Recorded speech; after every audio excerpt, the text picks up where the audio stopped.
Hey guys, how's it going? Welcome to my video. In this video, we're going to be talking about the P0171 trouble code. So basically, I'm going to go into the symptoms and possible fixes of this.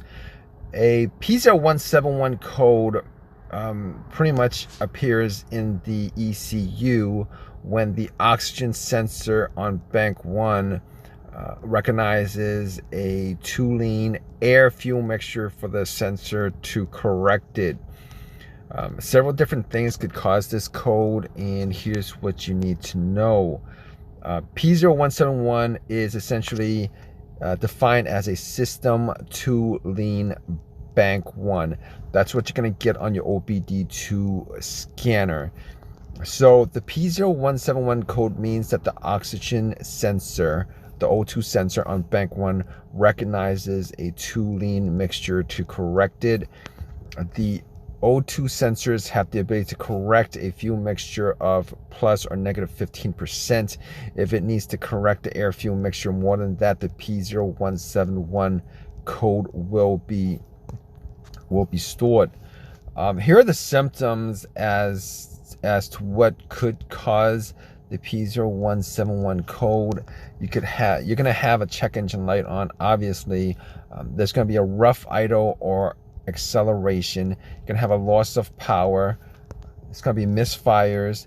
There could be low, high jumping idles, hard starting condition, and the engine could die when you're driving.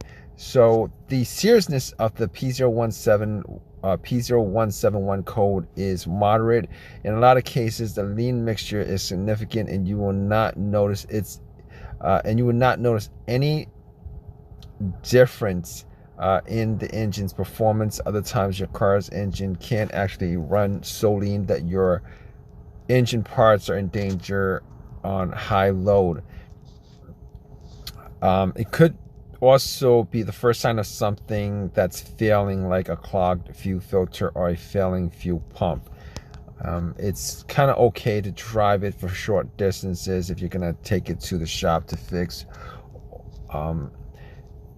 So here are the causes of this code, and there are many different causes.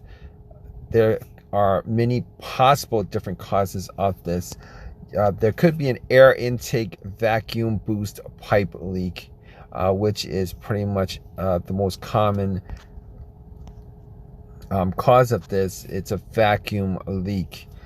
You could have a faulty PCV valve. You could have a low fuel pressure caused by a bad fuel pump, a clogged fuel filter, or a fuel pressure regulator, a faulty fuel pressure regulator.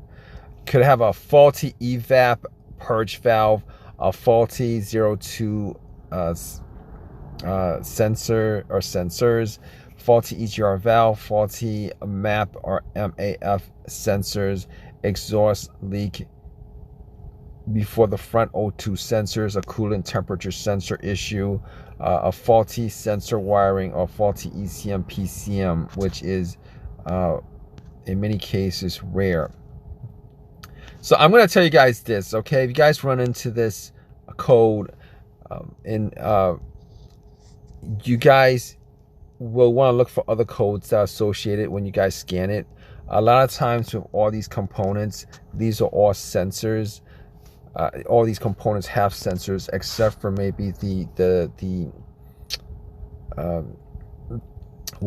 vacuum leaks with tubings and pipes and stuff like that. But you're gonna want to look for other sensors that pop up with this code, and if you see other sensors that pop up with this code that could be associated with any of the stuff that I mentioned, you're gonna look for that, and it'll give you pretty much what to look for as far as what to fix and stuff like that. But in any case, you know, the fixes on this is you could actually look for leaks in the vacuum lines. You guys could replace the faulty vacuum hose or gaskets around the intake. You guys could replace the intake leaks. You guys could replace PCV valve. You guys could replace the fuel pump, fuel filter, the evap valve you guys can replace the O2 valves, the EGR valve, you know, all the things that I listed before, you know, you guys can replace. But here's a really important thing with this code. You're gonna want OBD2 scanner. All right, that's gonna help you out a lot. You know, and also you guys want to do a smoke test on the vacuum system and make sure that there are no leaks. Test out the fuel pressure. You know, test out the fuel pressure. It's as far as troubleshooting is concerned. Yeah, you're gonna take the steps of finding out which codes are associated with this, if there are any. If there are no other codes associated with this, definitely do a smoke test to make sure that there's no leaks in the vacuum lines.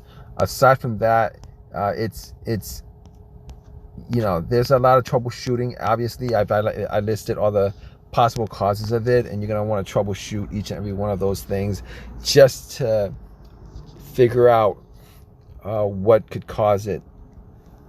Anyway, hope this has helped you guys out as far as trying to figure out what your problem is with your vehicle. If you guys have any of your own personal opinions on this or experiences with this code, please definitely leave a comment in the comment section. Please subscribe, please give me a thumbs up, all that good stuff. Guys, take care.